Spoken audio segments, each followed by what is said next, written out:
Hello, hello, hello. Sir David the Bard coming to you from Kangaroo City, Australia, 24/7. You can click on me anytime, but I only light up 8 to 5. Anyway, I wanted to do a video that there's been some concerns personal in my life in the last couple of weeks, and I wanted to just use my show as a counselor. This is what you do when you go into counseling.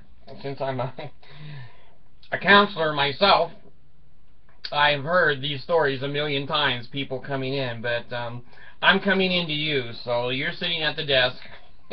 You've got your paper and your pencil to take notes, but your iPod and smartphone are hidden.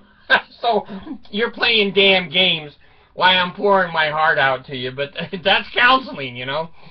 Anyway, here's what's kind of going through my head. My mother died a couple of weeks ago, and frankly, I didn't give a shit. I didn't. I went down and saw her just before she died and said hi, hello, and I love you, and gave her a hug, and basically that was more, I think, than the woman ever deserved.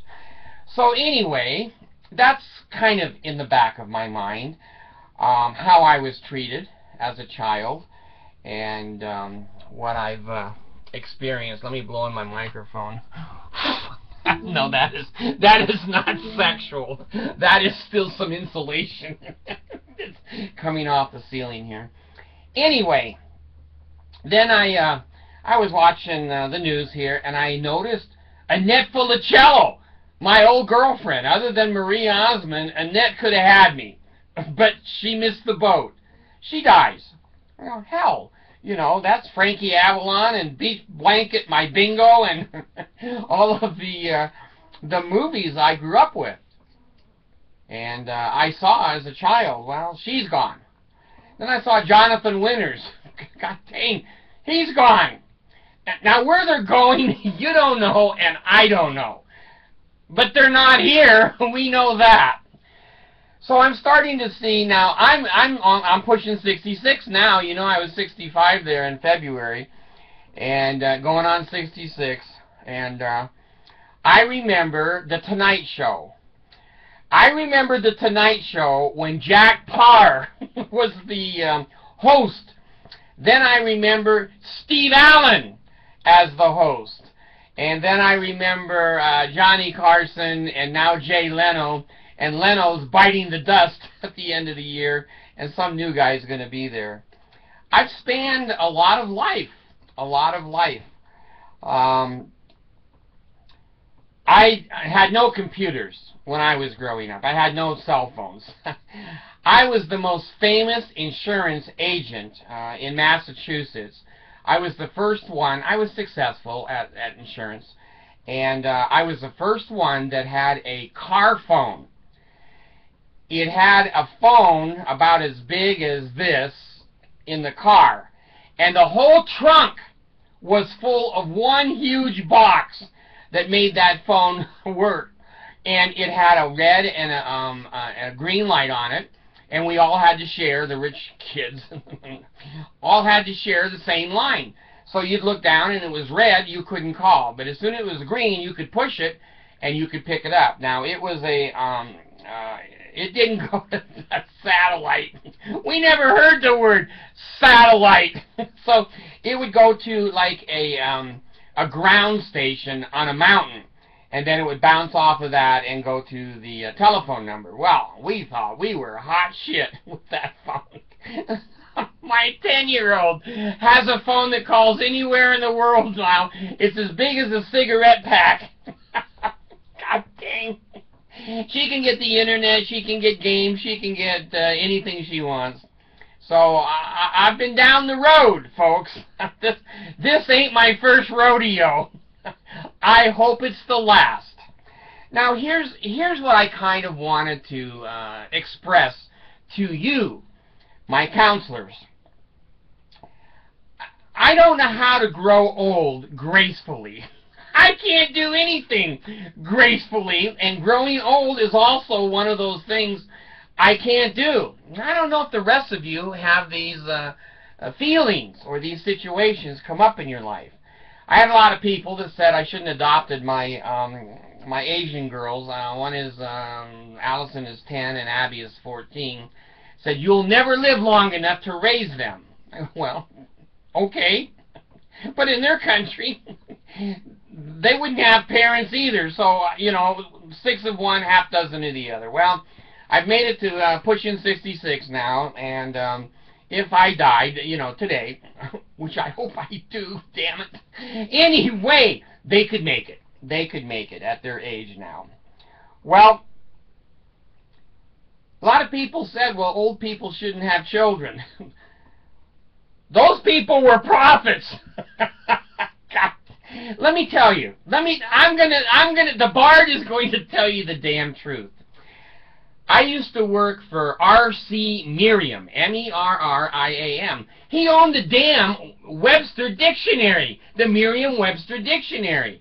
This guy had a little bit of money, and I was his personal servant, kind of like I was Howard Hughes' servant there.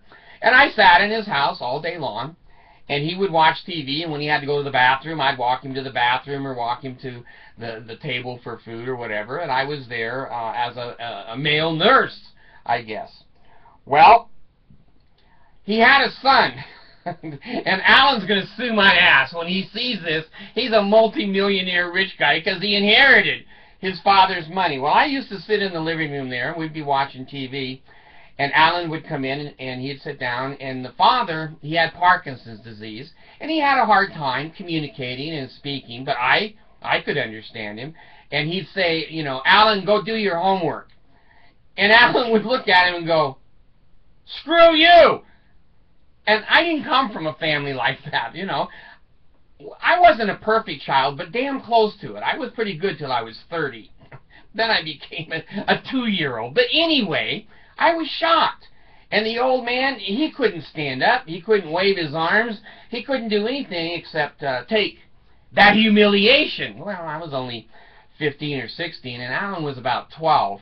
And that went on for years. It got worse and worse as his father got more and more crippled and inability to maneuver in society. Alan took all kinds of advantages, and Alan would, you know, come in the room and say stuff to him like, "Hey, old man, are you still alive today?" You know, just shit like that. Well, I lived it.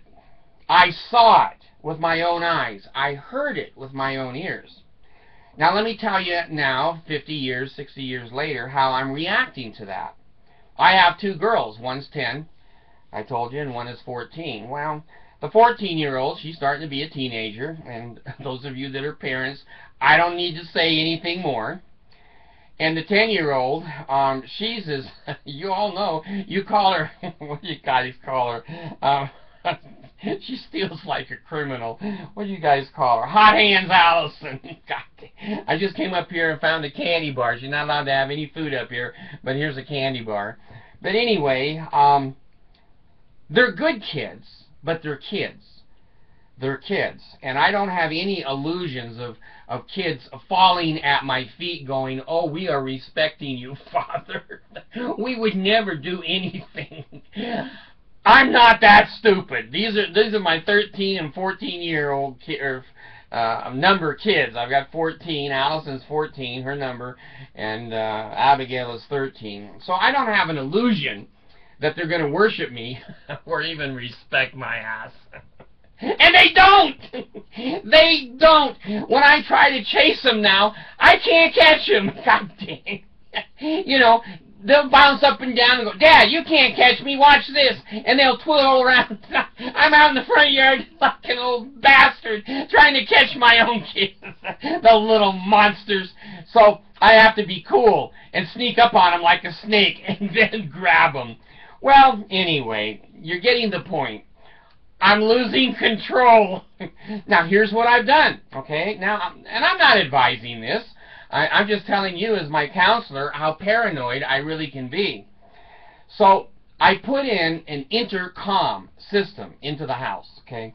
I can talk to any room, including the bathroom, and say, you know, kids, come out, it's time to take your bath, it's time to read, time to do your homework, and they can't escape that intercom. But Allison is very clever. She becomes the stone woman. She doesn't move, and she doesn't speak. And the intercom can't run over and get her and do one of these, so I can't catch the kid. I know she can hear me, but I can't prove it. And then when I catch her, she says, oh, I didn't hear that. Maybe the intercom was off, Dad. You little brat. Anyway, the intercom system has certainly helped. Now, you're going to laugh, but you're my counselor. Please give me some respect. I have some mirrors in my home. It is a house of mirrors. I have probably $3,000 to $5,000, probably more than that, $5,000 to $8,000 worth of mirrors, and they're everywhere. So I can sit here in my office in Kangaroo City and look out on a reflection, and I can see 3 or 4 rooms. And so when I hit the intercom, I can say, Allison, I see you stealing cookies. And oh, and the mirrors catch her. So the mirrors are my second line of defense. Now, I have found that as my eyes get old, I can't see shit. So I can look in the mirror, and there's like little shadows in there, and I'll say, Allison, is that you? And she goes, no, it's Mr. Nobody. And I go, how can I prove it? It could be no Mr. Nobody. So I have no evidence. All right. Well, here is my, I think, last line of defense to try to control myself in my old age raising these last 2 children. I just paid, I won't tell you how much this time, for a video camera system in every room of the house except the bathrooms and the girls' bedroom.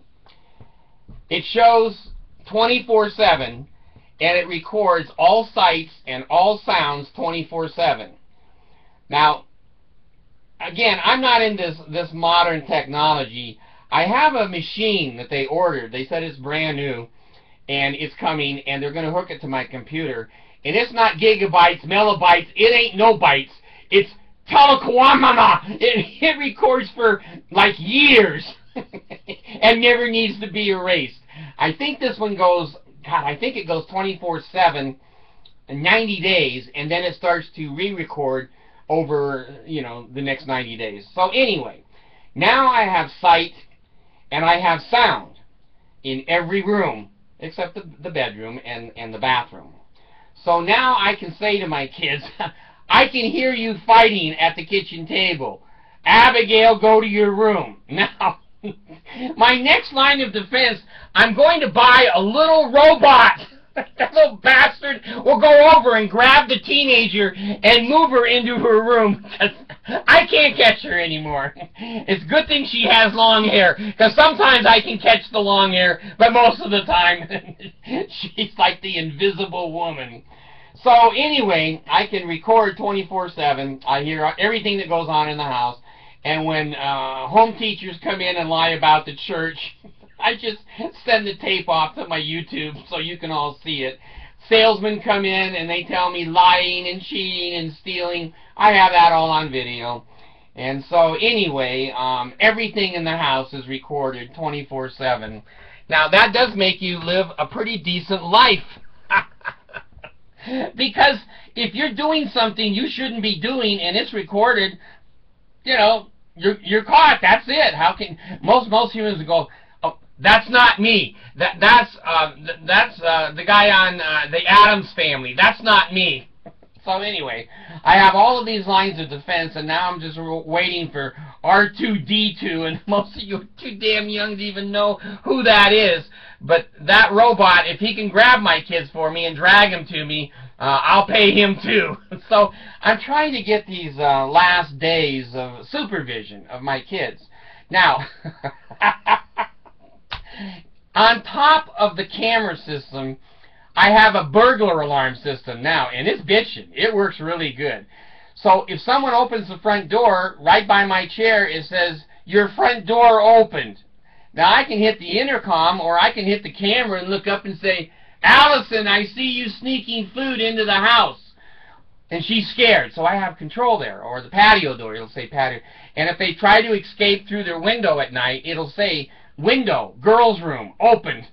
And then I can take my walker in there and go, are you girls going down with tied sheets to meet your boyfriends? Anyway, so I have the burglar system, I have the cameras, and I have God and Jesus Christ and the Holy Ghost. They ain't done shit for me ever, but maybe before I die, one of them will do or say something to help me. Now, here's what the video really is about. That was background, okay? When I was young, say between 20 and, I don't know, 48, I was pretty smart. I could fix most plumbing problems, most electrical problems, most parts on the car I could fix. I could build shit. I was a glass man. I could put glass in high-rise skyscraper buildings and, you know, home mirrors and tub enclosures. In other words, I was had a lot of dexterity. I was very good with my hands. And the high school girls gave me a trophy to prove that. This is bullshit. Anyway, I was young. I could lay on my back and drive a screw up all day long over my shoulder, climb a ladder, and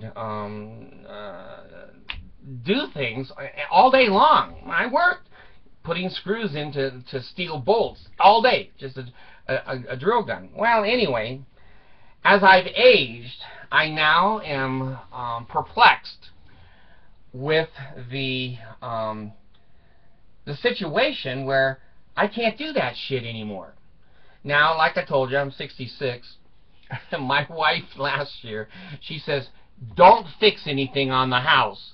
Pay somebody to do it. Well, that hurt my feelings. That hurt my feelings because I've always been able to, you know, do electrical and whatever. Well, I was... There's nobody out here today, so I can look. I have that... Oh, my light's off. Anyway, I put that chandelier up. Well, that was a bitch. That was an 8-foot ladder.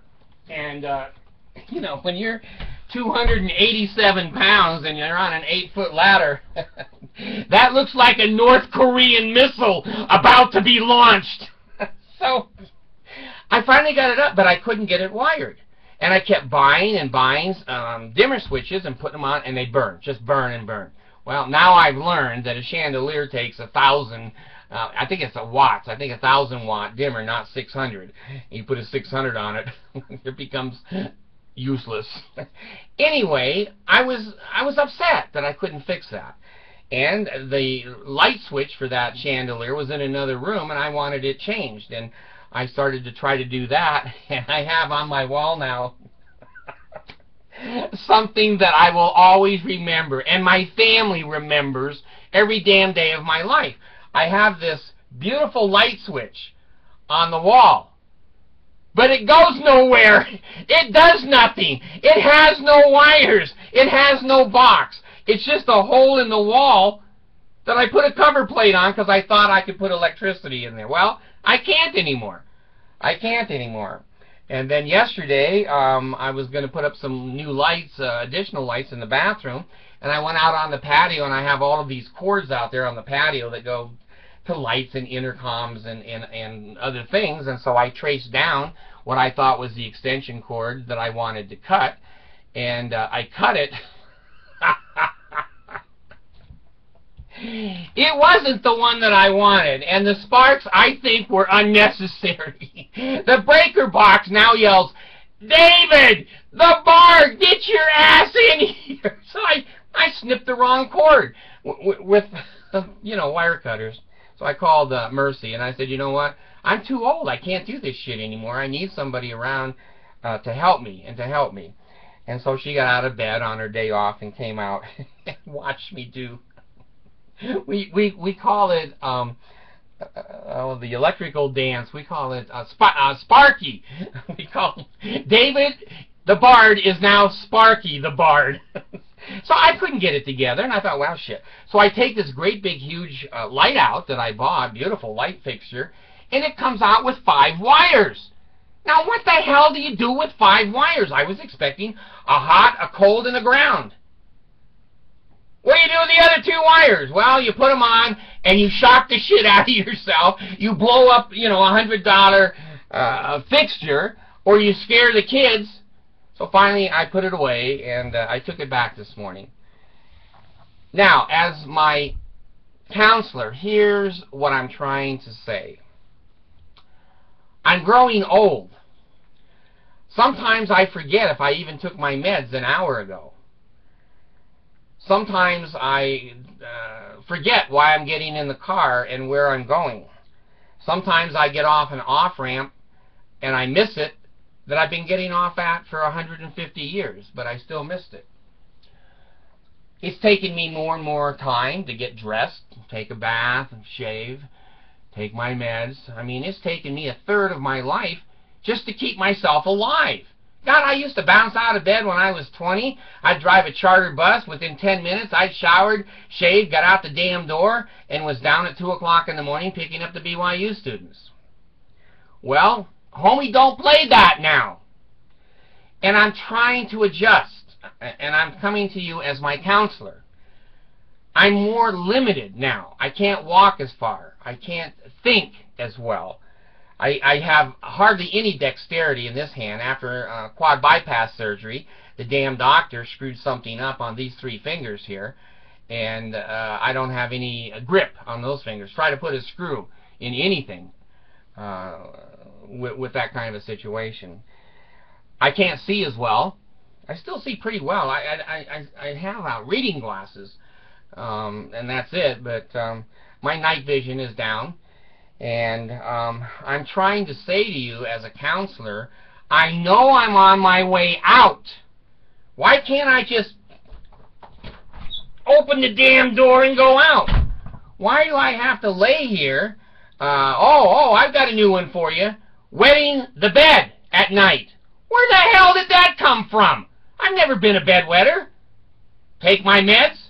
Shit, I wet the bed. I'm going, holy fuck, what's going on with me? I'm falling apart. Why don't I just die? I don't make any contribution to life or to you know, people or whatever. And so my mom died at 85, almost 86, and here I am at 65. So I got 20 years of what? Losing my sanity. My little girl Allison, I wouldn't be alive without Allison. She is the best little child servant that I've ever had. That girl, when I cough or I sneeze, she'll run off the 2nd floor and she'll come down. Are you all right? Are you okay? Do you want a drink? Did you take your meds? Do I need to shoot your insulin? Are you taking a nap?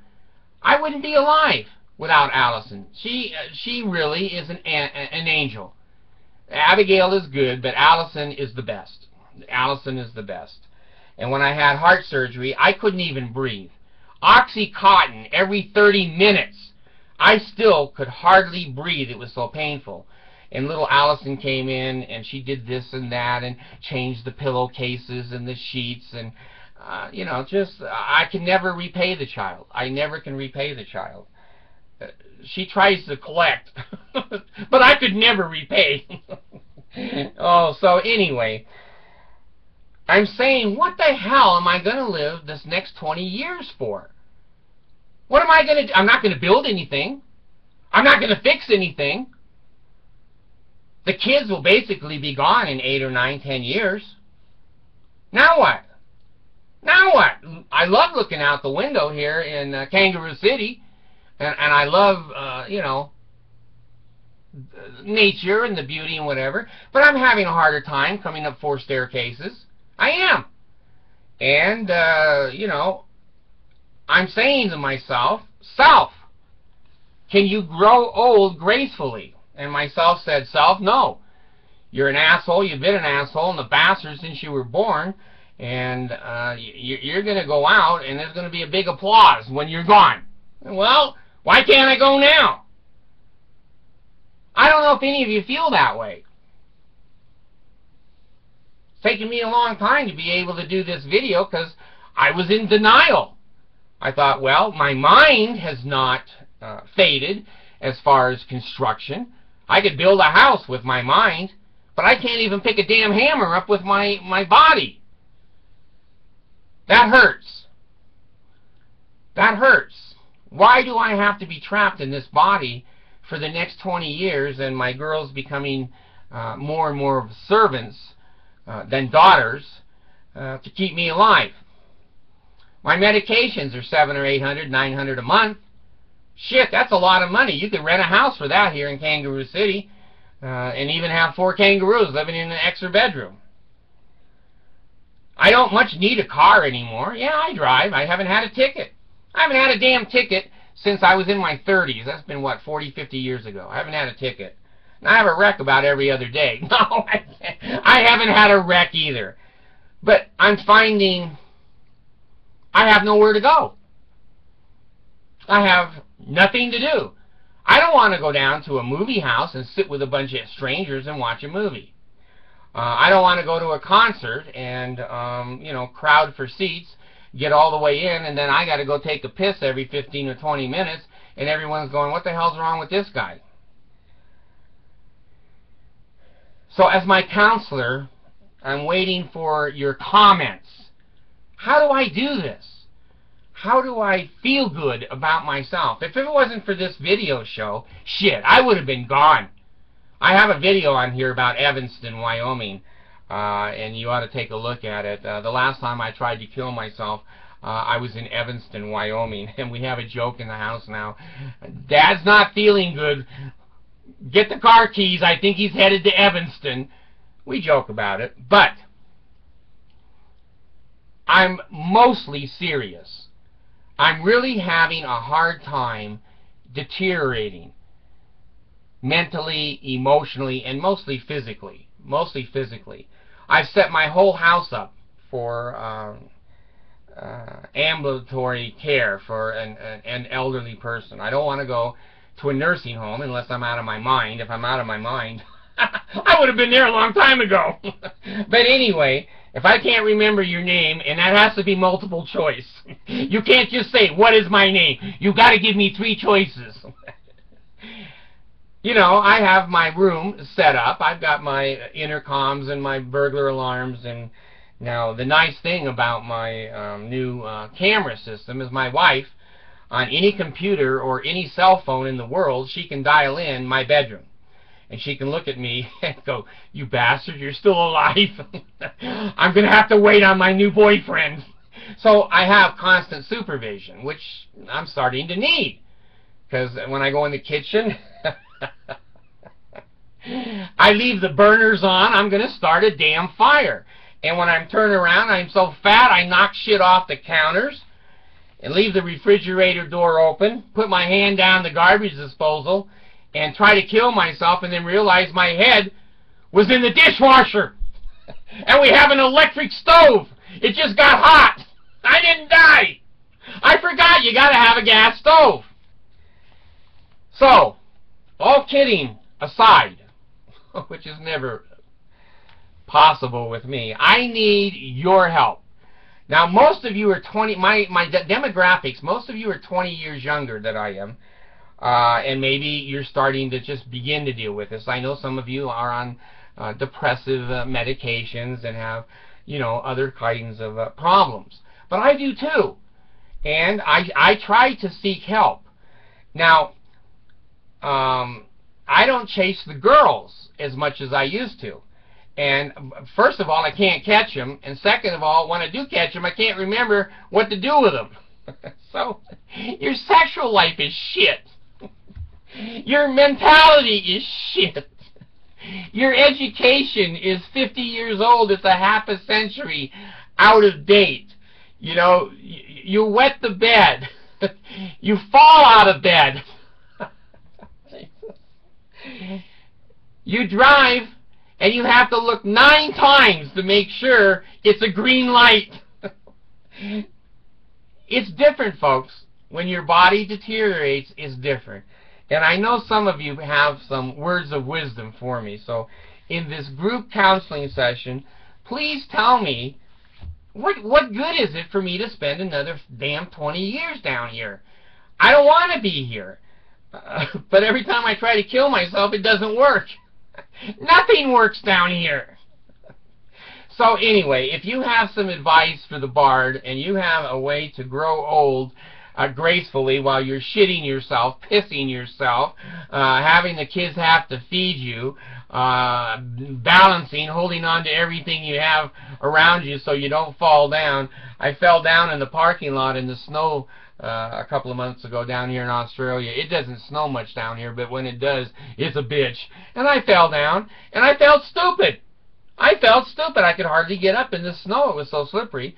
And then the other day I was hanging a clock from DI, and the Mormons always have some kind of fiasco to try to get me. And I was sitting on the edge of the couch trying to hang it, and shit, I fell off the couch, upside down, in front of the door. My 14-year-old goes, "Holy shit, Dad, that's embarrassing." Of course, my little angelic Allison, she comes over, "Dad, are you all right, Dad? Is your neck okay? Is your head okay?" My little angel, she came over to comfort and to help me. The 14-year-old goes, "Dad, don't do that when my friends are around. It's really embarrassing." I said, "I'll try not to." So anyway, if you have advice, you're my counselor. I ain't paying you shit because most of the time counselors aren't worth shit. So give me some comments. Tell me, how do you grow old when you can't do anything? And day by day, it gets worse and worse, and you start to become a burden to those that you love. Thanks.